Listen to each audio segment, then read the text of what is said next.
Okay, alright, ni adalah slide pertama kita dalam product development 1. Ni industrial design, tapi dia equivalent dengan subjek kamu lah, product development 1. Okay, dia sama je. Okay, industrial design untuk diploma, tetapi kamu product development 1 sama dia punya content dalam tu. Okay, so tak perlu risau dengan dia punya code ni, dia sama je . Apa yang belajar sama je. Okay, so kita akan pergi ke chapter 1, development processes. Okay, alright, kita tengok objective in this slide. Okay, first one, at the end of this chapter ni selepas habis, kamu student should be able to define the term product development process. Kamu boleh tahu apa itu maksud product development process.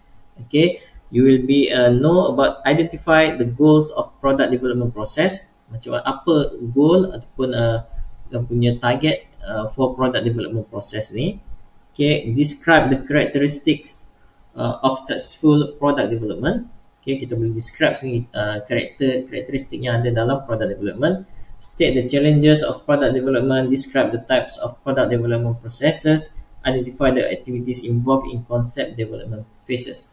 Okay, so semua ni kita akan cover, okay, in this slide 1A dengan 1B lah. Okay, so ini adalah objektif dia. Saya rasa semua dah tengok sikit slide ni, sebab saya dah bagi dah dari minggu lepas. Okay, so kita go through one by one. Product development process. Product development process, what is a product development process? First objektif tadi, kita tahu term product development process tu apa? Sequence of steps an enterprise employs to conceive, design and commercialize a product. Okay, kita boleh tengok step by step macam mana company ataupun enterprise, okay, macam mana dia keluarkan produk dia. Dari segi design dia, dari segi macam mana dari segi design, dari segi proses dia, sampailah macam mana dia commercializekan produk dia. Okay, step by step dia ada proses dia, macam mana suatu company ataupun enterprise untuk produce dia punya produk. Okay, a well-defined development process helps to ensure product quality, facilitate coordination among team members, plan the development project and continuously improve the process. Ini adalah proses-proses dalam development processes tu lah. Okay, dia define sebagai product quality. Product quality nak check sama ada produk itu berkualiti ke tak, capai standard dia ke tak. Okay, ini semua proses dalam development lah, product development. Okay, termasuk macam mana dia nak coordinate among team, okay, workers, okay, team members, okay, lepas tu macam mana dia nak plan, step plan dalam penghasilan satu produk tu, dia ada planning dia. Okay, and continuously improve the process. Lepas tu bila dia jalan setiap proses tu, dia akan dapati ada beberapa masalah, so dia akan improve sikit-sikit. Okay, sampai dia akan dapat optimum standard steps untuk product development ni. Okay, ini semua proses dalam product development. Characteristics of successful product development. Okay, ini yang tadi tu. Ada banyak kan, kita ada product quality dan semua ni. Okay, ni karakteristik dia. Okay, untuk mendapatkan satu produk development yang terbaik, yang bagus. Okay, dari segi product quality is ultimately reflected in market share and the price that customers are willing to pay. Okay, dia nak jual produk, okay, produk tu mestilah satu yang berkualiti, yang boleh customer bayar, dia sanggup bayar dengan harga yang kita letak. Okay, contoh yang macam Apple walaupun harga mahal, customer tetap sanggup untuk bayar sebab dia tengok pada kualiti. Okay, kualiti. So that's why harga tu memainkan peranan juga untuk memasarkan produk tersebut. Okay, product cost determines how much profit accrues to the firm for a particular sales volume and a particular sales price. Okay, product cost, macam mana kita nak letakkan satu harga pada suatu produk tu. Dia mesti merangkumi semua kos yang terlibat dalam penghasilan produk. Okay, dia termasuk semua, campur-campur semua kos dia untuk hasilkan satu produk. So barulah dia akan come out dengan harga untuk suatu produk. Okay, kos tu bukan kos material untuk hasilkan saja, dia termasuklah semua dari segi management, dari segi proses-proses lain yang terlibat dalam penghasilan produk. Okay, characteristics of successful product development lagi, development time. Okay, development time determines how responsive the firm can be to the competitive forces and to technological developments, as well as how quickly the firm receive the economic returns from the team efforts. Okay, macam mana penghasilan satu produk itu ada jangka masa dia ada duration untuk penghasilkan. Jadi semua tu akan kompetitif, okay, dari segi teknologi dia, okay, dari segi teknologi juga termasuk dalam development time. Mungkin menghasilkan suatu produk tu kalau teknologi yang biasa ambil masa yang panjang, tapi bila teknologi yang latest, yang lagi baik, yang terbaru, dia mungkin menggunakan masa yang lebih cepat. So benda tu termasuk juga dalam cost untuk menghasilkan produk. Okay, development cost is usually significant fraction of the investment required to achieve the profit. Okay, yang ni yang termasuk dalam cost produk tu sendirilah. Okay, to achieve dan keseluruhan tu bila digabung-gabung semua, okay, dia sebahagian daripada investment untuk menghasilkan produk. Jadi sekiranya dia punya jualan tu lebih banyak daripada cost yang diperlukan, so dia akan menghasilkan profit dekat situ lah. Characteristic of development capability. Okay, development capability is an asset the firm can use to develop products more effectively and economically in the future. Okay, macam mana dia nak hasilkan satu produk itu yang efektif dan economic in the future. Ini pun termasuk dalam product development characteristic. Okay, so kalau tengok ni karakteristik dia ada berapa ni? Ada 5 karakteristik. Okay, product quality, product cost, development time, development cost and development capability. Okay, mungkin saya takkan terangkan semua ni. Okay, kamu boleh tengok one by one. Dia punya semua maklumat ada dalam slide ni. Okay, challenges of product development, trade-off, dynamics, details, time pressure and economics. Okay, research and development. Okay, untuk menghasilkan satu produk, okay, dia termasuk dalam research. Okay, kita tak boleh hasilkan satu produk tanpa melakukan research. Okay, nak hasilkan satu produk, kita kena ada research. Adakah produk yang kita nak hasilkan itu, okay, memang diperlukan oleh customer. Okay, dia macam demand lah. Bila ada demand, barulah kita hasilkan produk. Okay, kalau tak ada demand, kita nak buat apa-apa kan. Bila hasil produk dah siap, tak ada orang nak beli. So research and development ni juga sangat penting untuk satu-satu product development. Okay, dia ada 3 kriteria, dia ada 3 terms kat sini, R, T and D. R ada based on basic research. Okay, research. T is for technology development and D is for product development. Okay, tiga-tiga ni adalah dia punya step dalam research and development. Research and development, di tengah-tengah dia ada teknologi yang membantu untuk research ni ke produk. Okay, discovery process, basic research, discovery process, dia discover je proses-proses yang terlibat mungkin untuk menghasilkan produk tu. Dia ada proses-proses tertentu, dia buat research lah. Okay, no set timing. Okay, tak ada timing yang fix. Unpredictable returns.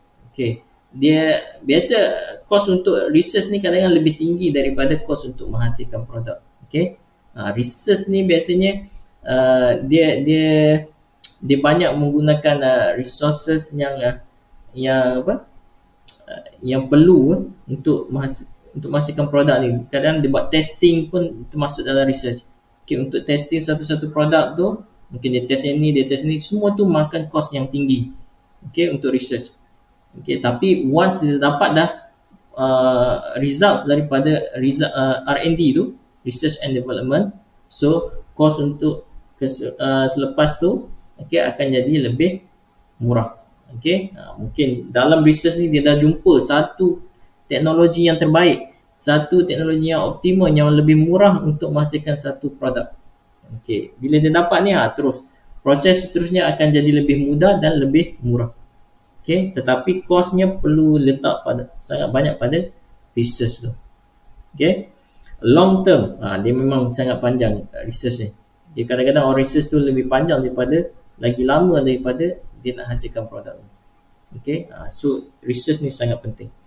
Technology development, okay, loosely structured, difficult to plan, less predictable and medium term.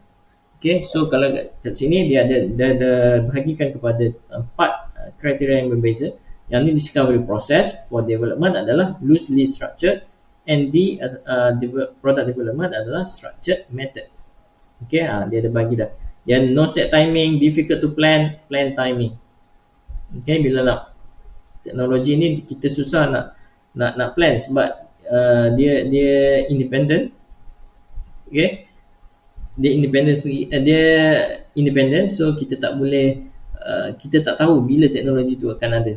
Okay, kita hanya mengharapkan kalau ada teknologi tu lagi bagus, tapi teknologi tu kita tak boleh nak control bila dia akan keluar. Lepas tu unpredictable returns, ini less predictable, kurang untuk kita nak predict bila teknologi tu ada. Predictable outcome maksudnya bila dia hasilkan produk, hasillah produk. Okay, so kita boleh predict bila produk tu akan siap. Kan, bila kita dah start buat, kita dah tahu bila produk tu akan siap. Okay, sebab proses-proses tu semua kita dah predict dah. Kita dah tahu proses ni berapa masa, kita dah tahu dalam masa sebulan siap produk ni. Itu predictable outcome. Untuk research je kita unpredictable, kita tak tahu bila return hasil yang kita boleh dapat. Okay, so ini long term, ini medium term, and this is short term. So ada perbezaan antara tiga-tiga ni dalam research and development, R, T, and D. Okay, changing dimension of competition, manufacturing cost and quality, product development, features and function.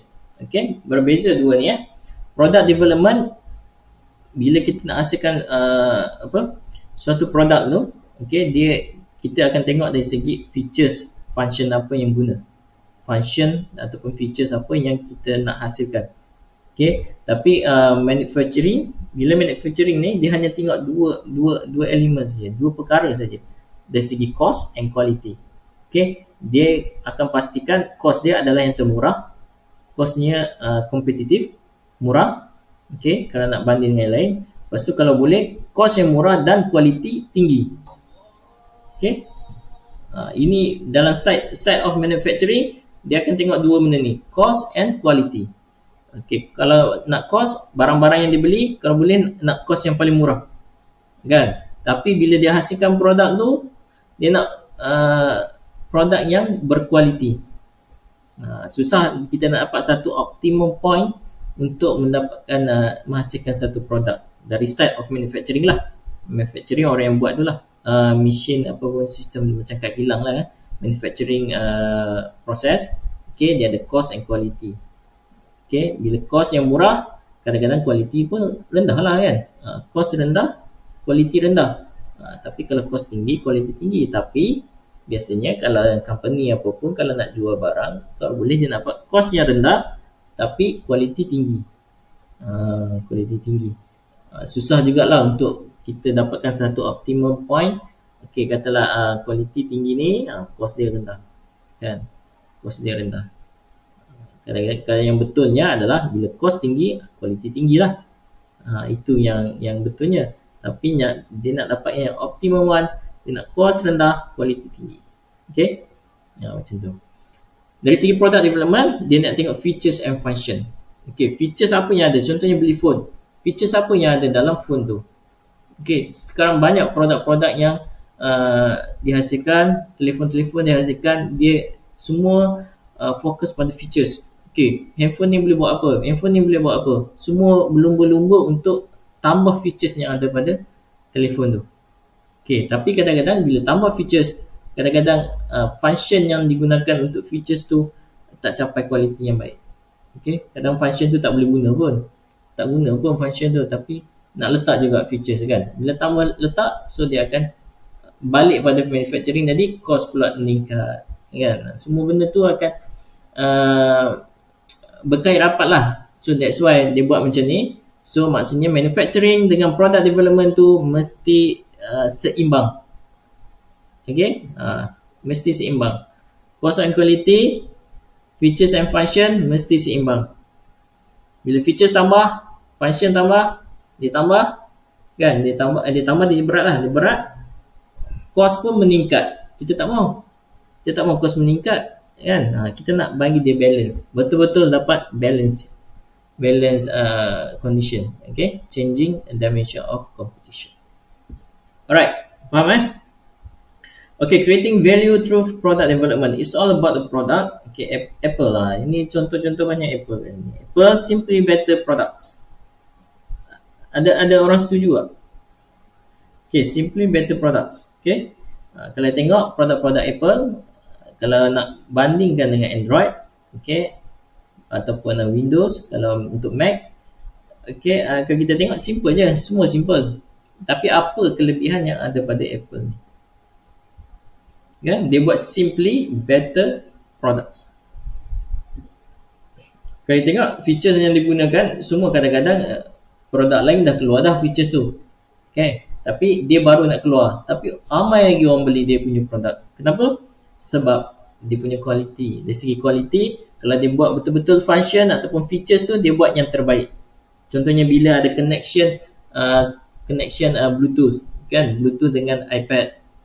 Dia senang je hantar sebab connection tu tak putus, tak sambung, tak putus, terus hantar smooth je. Okay, so bila ada ekosistem dia, contohnya daripada phone nak hantar ke Mac, senang je, terus hantar je. Okay, tak perlu nak tukar pakai wifi, Bluetooth lah, pakai wifi lah, tukar sana tukar sini. Okay, tapi tak boleh nak hasilkan yang terbaik, kan? Tapi cara Apple, dia buat yang biasa je. Okay, features yang biasa tapi the best.